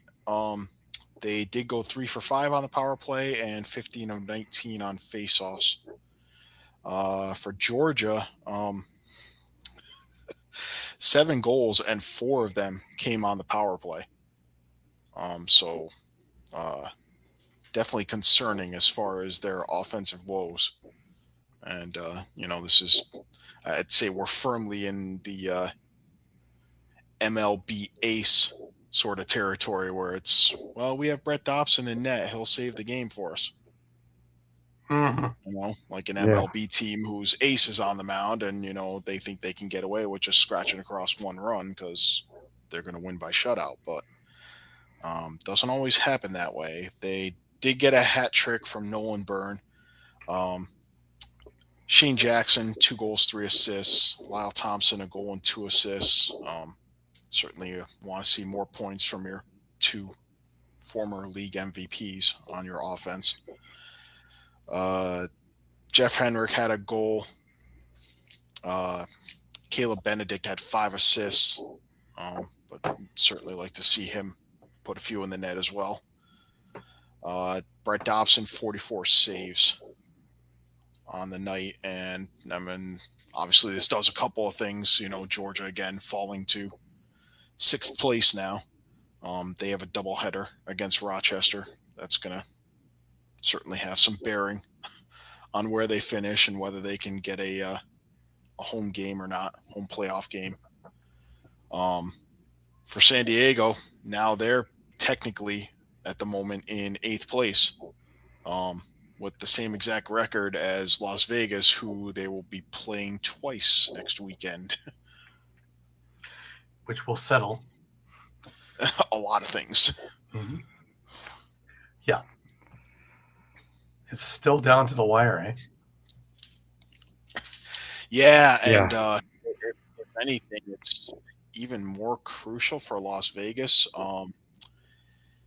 Should they split that series and be vying for a playoff spot, Las Vegas does not win that common opponent's tiebreaker against San Diego.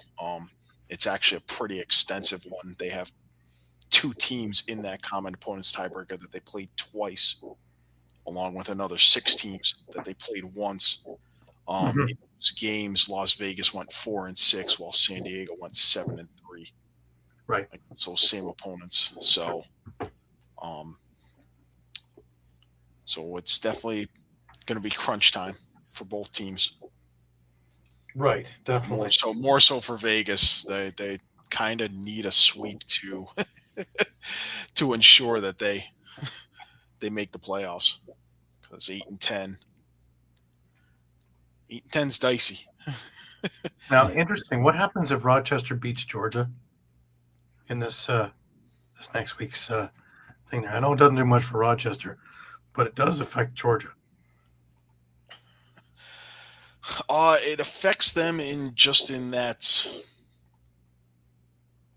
they would probably still be stuck in 6th place and may end up having to go to Bandit Land if the Bandits end up in 3rd. So Rochester can get a lot of laughs out of this, eh? If they can put together 60 minutes. They certainly could. The game still Ottawa-Halifax. Ottawa's still on the cusp. They haven't done themselves any favors the last few weeks, but they still, with 60 minutes of play, can find themselves in. But they need help. Yeah, I mean, at this point, in order to avoid Buffalo, they would need Vancouver to lose probably to Philly, which I think we all think is rather unlikely. Yeah, Doug, Philly really they had a lot of laughs in that game, and they really put a wrench into Vegas's plans. Yeah. So Vegas, by no means, is sorted out, and again, you might have the big sombrero of being able to go to Bandit Land, depending on, because I am putting Buffalo down for the W, unless something of a game that I saw against Halifax happens. I doubt it, but anything's possible, I guess. Yeah. Pride does a whole lot of things to you. So does knowing that you have a job. Probably, and we mentioned it earlier. I mean, Ottawa, it's must win. They cannot. No, they lose. There's no scenario by which they can get in at 8-10. So even if Las Vegas and San Diego split, they're doubleheader. I hate to say it, the Toronto-Saskatchewan game is simply who avoids Buffalo. Yeah, because I was going to say, like, that Swarm game, Georgia games actually has a fairly big implications for Saskatchewan just because they hold that tiebreaker with Georgia. So, I mean, there could be implications there for where Saskatchewan lands depending on what Georgia does, really. Right. Outside chance Toronto gets a home game, don't think so. Don't think that's going to happen. But well, right now they're in 4th, are they not? Yeah. Yep. So a win would pretty much keep them. Sasky Buffalo first round, yeah. That's going to be criminal, and it's going to be the game of the month. Oh, But hey, one and done, and we could see 42 goals, or we can Yeah. see 3 goals. again, being in Saskatchewan, I don't want to see Buffalo. Much as that'd be an entertaining game, man, I don't want to see Buffalo. I'm gonna slow. That's exactly right, Luke. I'm gonna slow Uncle Frick's roll slightly. Georgia has that tiebreaker against Toronto, so if they That was an end up- overtime win. That is correct. Yeah. So if Georgia takes the doubleheader and Toronto loses, they would be tied, and Georgia would have the home. would move up to fifth and put Toronto in sixth. So then you'd see Toronto and Buffalo, unless Vancouver wins or loses, and Buffalo wins. Then you'd see Toronto at Vancouver. It's better and better, doesn't it? No one situation, almost literally. Well, I stand a better chance of watching a game if it's in Vancouver with the time difference. It might be I'm watching a game over breakfast. Remember, it's a 6-hour difference in Prague, right? Right. But man, Georgia has to sweep, right? Pretty much. I do have a lot of night. Well, more importantly, Toronto just has to win. Go Hawks. Go Hawks.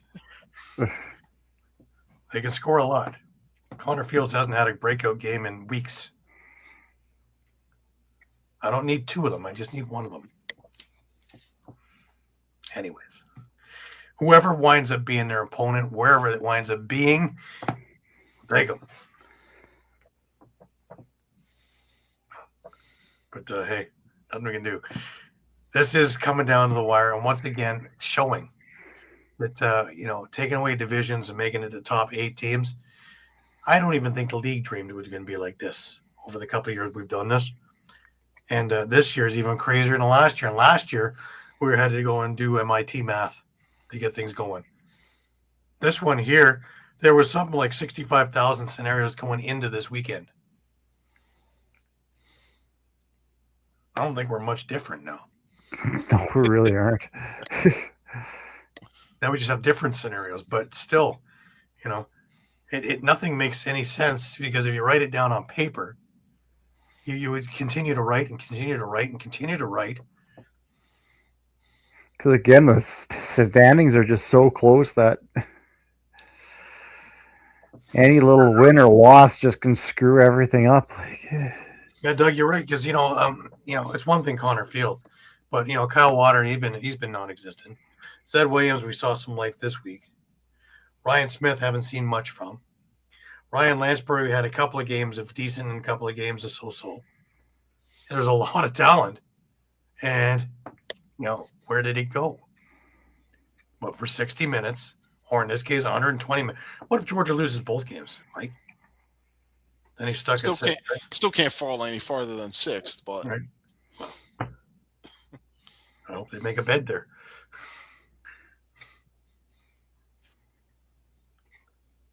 And let the Bandits win. Throw them up in the. You could always pray for the 5-way tie at 12-6 with 5 different teams. No, because Toronto doesn't have any of those. Toronto doesn't have any of those tie breaks. 12-6. God, 3 weeks ago, would we be talking about this? No, not at all. You guys would think I'm in more. We did the same thing with the Colorado Saskatchewan game a month ago. It was, hey, it's going to be important. 2 weeks after that, it was, it's not going to mean much at this point. And here we were with first place on the line. Now 5th place on the line. Well, yeah. Yeah. If Georgia had taken care of business, it would have been 6th. Yeah, true. If Georgia took care of their business, it would have 5 spot drop on a game. That's crazy. I still can't fathom that. Yeah. But yeah, just look at the guys. Just looking at the current standings between 1st and 6th is 1.5 game difference. sixth place is 1.5 games back of first place. Like, that's insane. Well, yeah, it's either going to be Toronto or Saskatchewan at 12-6. One's going to be 11-7. Yeah. So, and Georgia doesn't. Well, Georgia can make just it too. Just currently in the current standings. Obviously, that's going to totally change come next week. But just right now, the difference between 1 and 6 is not much. Wow. And those San Diego Vegas games, that's going to be huge as well. Yeah. Like, how would you, as a schedule maker, I know it's done by computer, fathom it that this is like every game means something. There's not one dog in that list. No. Man, this could do something to our pick'ems.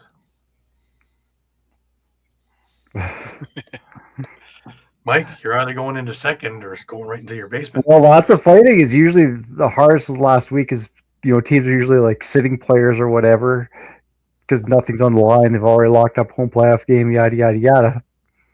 Nobody's going to be sitting anybody this week. It's also, like Doug says, an injury or a job commitment, it could decide it.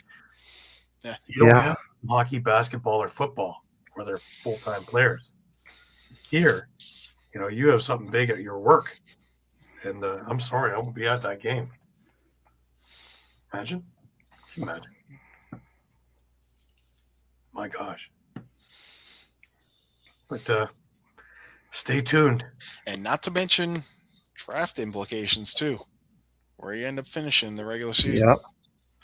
Yeah, those are for the teams that aren't battling for a playoff spot, are now shifting around on the bottom, Oshawa, Calgary, Philadelphia.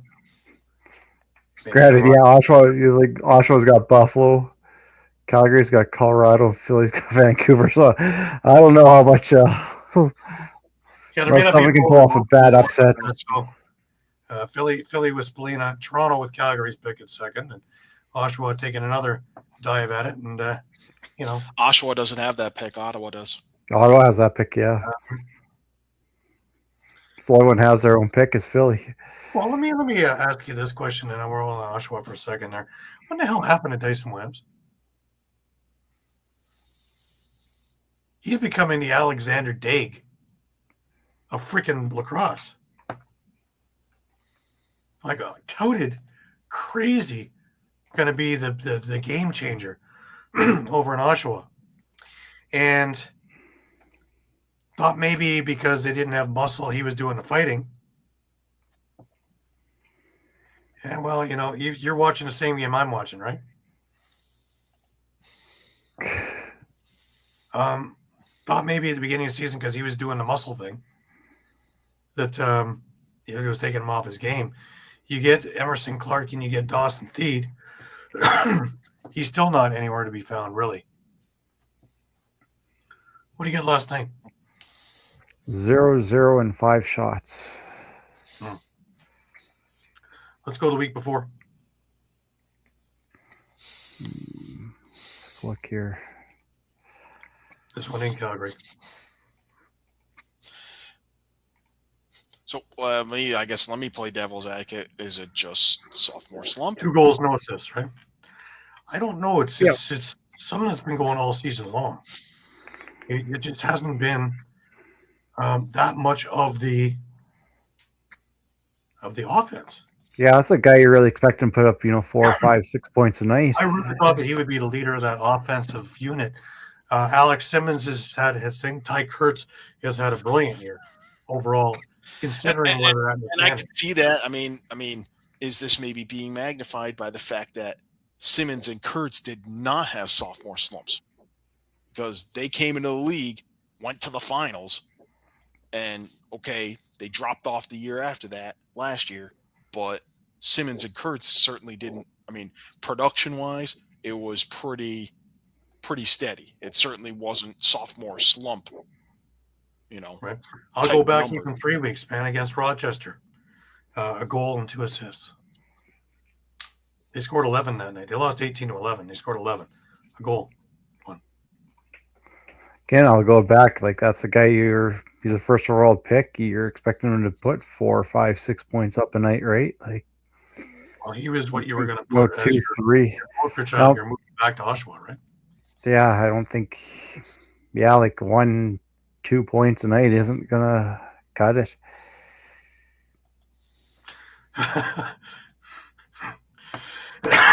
Absolutely. Highly agree. Yep.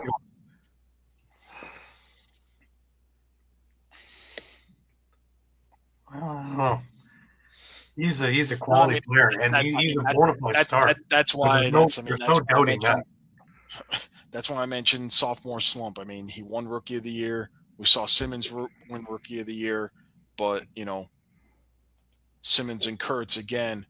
Look at their numbers year 2, which was last year, and they certainly didn't have this.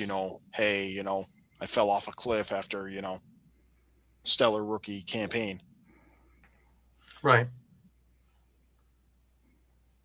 Now I'm Here already we are with Dyson, where it's he's kind of falling off. Looking back now, I'm in the middle of March, and a game against Philadelphia. The next game back, no goals, 2 assists. Yeah, no, I get it. But there's a number of guys from in and around the area, right, on the team. But highly touted. But the talent is that there's no questioning that. It's just what has happened in this offense that isn't allowing him to exceed, from where he's at right now. And I've gone back now, 5 weeks, and I've counted 3 goals. So what's the season total? Yeah, season total is 47 points in 17 games. Right. It's not terrible, but it's not number 1 pick. But No. like I say, he is good enough to have double that. So, but he again, in contrast, the previous year he had 65 points. So in 18 games. But like I say, I even last night I'm looking for him out there, and it was even hard to see because he wasn't part of a lot of that, whatever they were doing as an offensive unit. Big answer why they weren't scoring. So I'm going to ask the asinine question. Could a trade to Vegas be in order? No. Not a chance. Local guy. You've marketed everything around him. All right, let's move on. Right? I knew that was coming. I don't see that happening. That would be signing Clarkie's. I don't either. Honestly, it's not even that. Glenn Clark's going to hang up line 1. If Sean Williams is on the other end, I think it's a matter of there's just too much you're going to ask for in return. Yeah. Sophomore slump or not. Especially where kind of Las Vegas is sitting.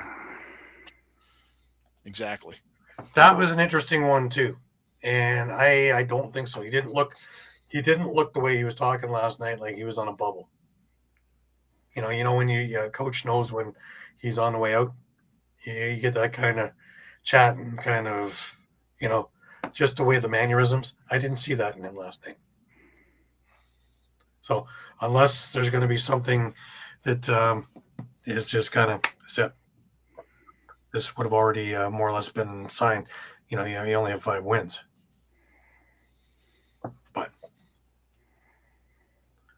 yeah, he's not going to fire himself. He's not going to be Paul Day and go just to GM.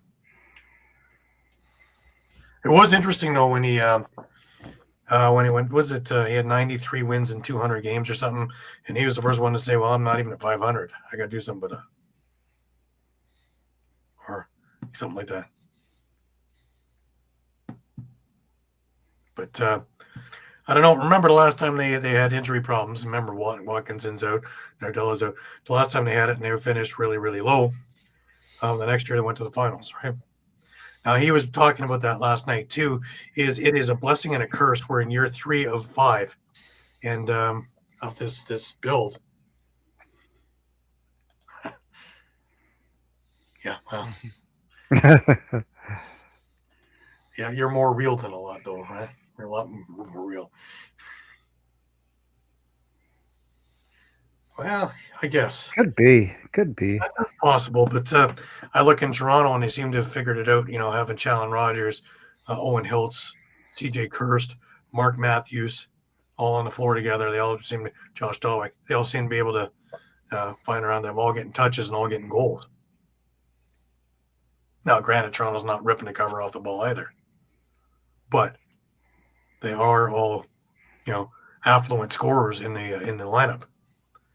So I just thought I'd bring it up because it was bothering me last night when I was looking and just trying to figure out where he's fitting in this, and it just didn't look like he was fitting into any of the offensive plays they were running. Which again, well, you see what he's yielded. It didn't yield much either. 1 goal in 3 quarters, 2 goals, 3 quarters, sorry. And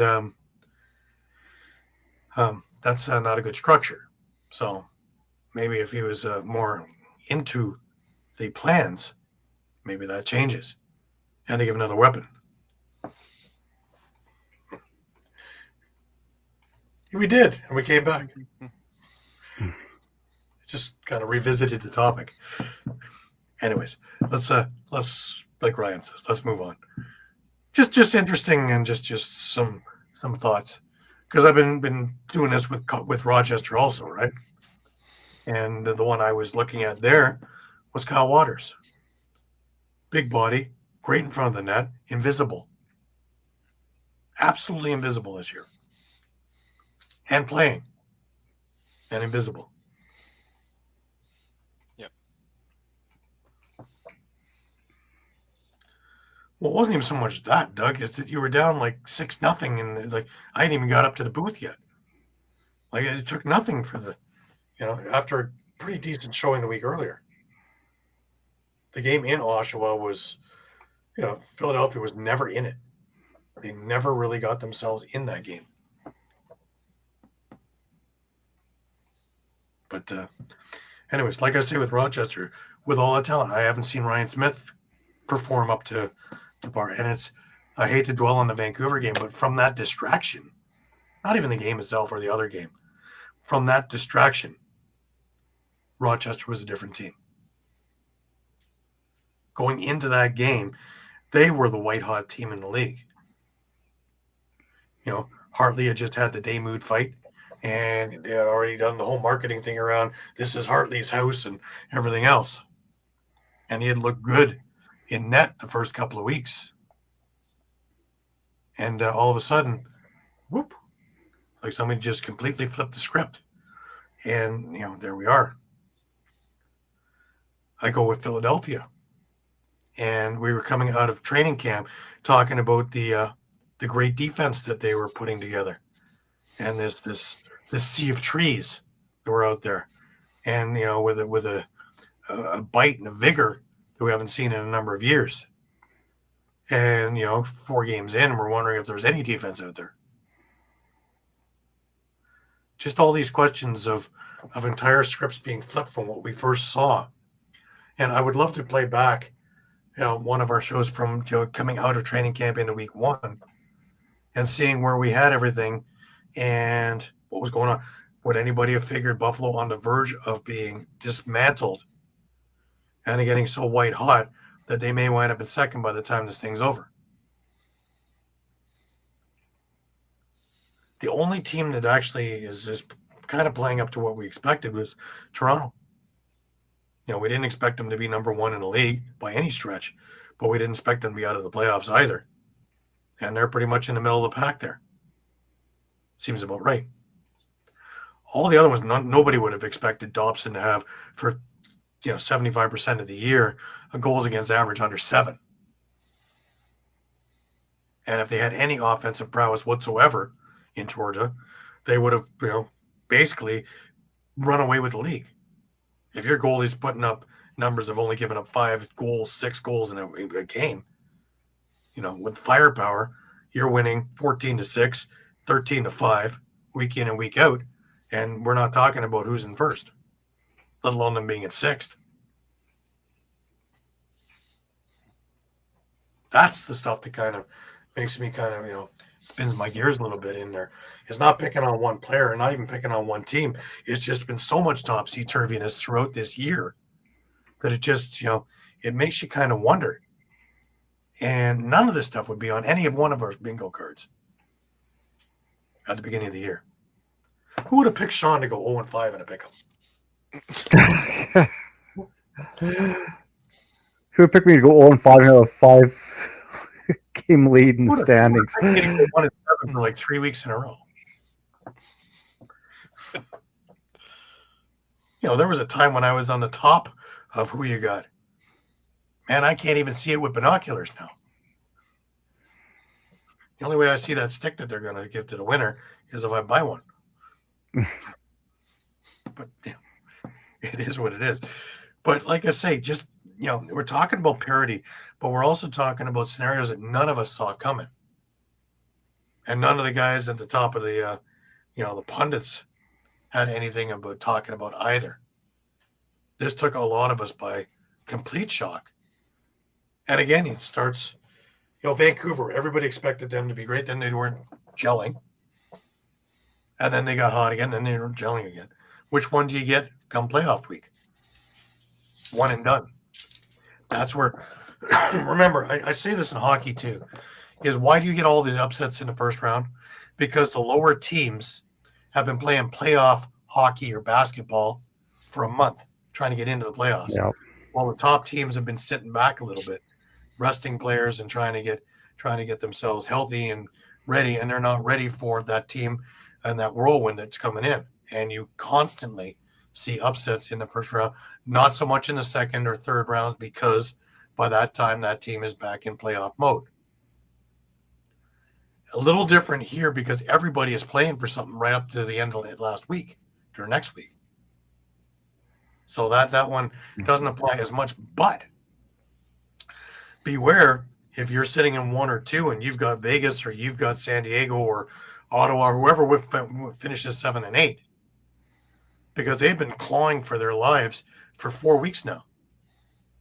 And especially in one and done, right? Because you cannot have an off. You cannot have an off night.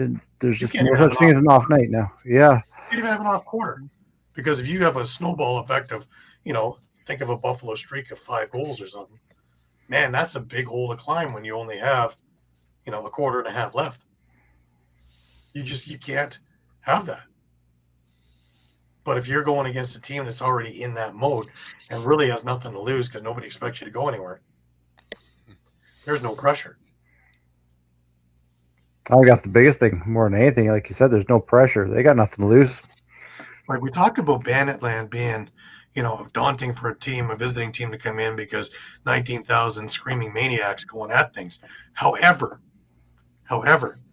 nothing is louder than silencing 19,000 people scoring 4 quick goals. I've watched it. I watched Toronto do it back in accordingly days. And again, what do you have to lose going into Bandland? All the pressure's on the Bandits to win in their home floor, right? Yeah. All the pressure's on them. Mm-hmm. Well, Doug, do you ever find it odd that the President's Cup winner never wins the Stanley Cup? Just because you have the best players during the year doesn't mean you have the best players in the playoffs. I've said it a bazillion times. These guys are sick of hearing it. And that is the character, not the best talented players. Character wins cups. The grinders, the ones who can get punched in the mouth and still move forward, the ones who can play while their leg is broken. Because anybody who whines, oh, my team was hurt. Everybody's hurt. Everybody is banged up, especially in the playoffs. Especially in hockey where you're playing, you got to get 16 wins. Lacrosse, you got to get 5 wins and you get a cup. So, it's character. Character wins cups. Teams with that character, with that grinding ability to be able to do it no matter what, because everything gets tougher. And it never hurts to have a goalie like Matt Vince who can just rise to whatever occasion he needs to. Or Bob Watson in a day, or Dallas Elliott in a day. That's what wins you championships. Anyways, Remember, next week we are on at 11 a.m. 11 a.m. It's true. It's true. But, you know, it is what it is. You know, Whitby and Brampton, of course, lost a lot of their players in the ALL to the NLL at inopportune times. And being good teams sometimes is a curse in the ALL because the NLL comes calling when they have injuries. And a team that is a shoe-in to win a cup may not even make it to the cup because of depleted lineups. Yeah, role players. That's what I mean. Character players. Guys like Marchands and guys like that who you hate to see but love to have on your team. Kenny Linsman way back when. Those are the grinders. Those are the guys who just absolutely piss you off to see them play your team. But those are the guys who are the ones who are the stars when we're talking about how this team won. How did they beat them? Well, it wasn't because of their goal scoring ability. It was because they won a 3-2 game and everything went wrong everywhere else, but the grinders were able to push forward. Anyways, 11 a.m. next week, because I got to get on a plane to Prague and go to the Rubeski tournament. I will be giving updates as we as that tournament goes along as well, and all the other things that go along with it. Brings us over to last words. Shawn, last words over to you. Yeah, that loss this weekend, that hurts Saskatchewan, but I'm looking forward to that game against Toronto, regardless of the outcome. I mean, there's so much implications on that game. So many implications in all these games, really. This has just been a wild end to the season. I'm really looking forward to it. Absolutely. Thank you, Doug. I appreciate that. Yeah, Blaze Reardon said that too in the interview at the end of it. He just hopes that we all enjoy the last few games as the players are as well, because this is a buzz for them too, because everything means something. Mike, last words to you. I'm looking at that Ottawa Halifax game. A shame that one of these teams will likely miss the playoffs. But I'm also looking at now that San Diego Vancouver doubleheader. That those could be the two games that decide basically your 7 and 8 seeds. Absolutely. Sorry, 3 games. Incredible, isn't it? It comes down to so many moving pieces in the last week to just decide who is going where and who is going home. It blows my mind that after 21 weeks, it comes down to maybe a quarter, maybe 5 minutes to see what happens for everybody. Maybe in overtime. even crazier, right? Yeah. That you don't know where you're going or if you're in the playoffs until somebody scores in overtime. It's not even your game. That's wild. That one goal could send you into the postseason or send you packing. Exactly. That's amazing. Anyways, I want to thank everybody again for being with us. Remember, follow us on all the social media pages, whether it be Facebook, whether it be Twitter X, whether it be Instagram, whether it be Thread, whether it be YouTube, or on our site at www.streampunkentertainment.com for all the latest and greatest news. We will be having anything and everything to do with NLL, PLL, and Summer Ball as it comes available to us. And it is our privilege and our pleasure to get you the information up to date and accurate as fast as we can to you. So for Shawn Slaght over in Moose Jaw, from Muffler Mike in Connecticut, I'm Gary Groob in Toronto, wishing you all the best of weeks. And as always said, may your spirits, may your sticks be high, may your spirits be higher. And until we meet again next Sunday, 11 a.m. breakfast with the boys. 11 a.m. Have a great week. See you then.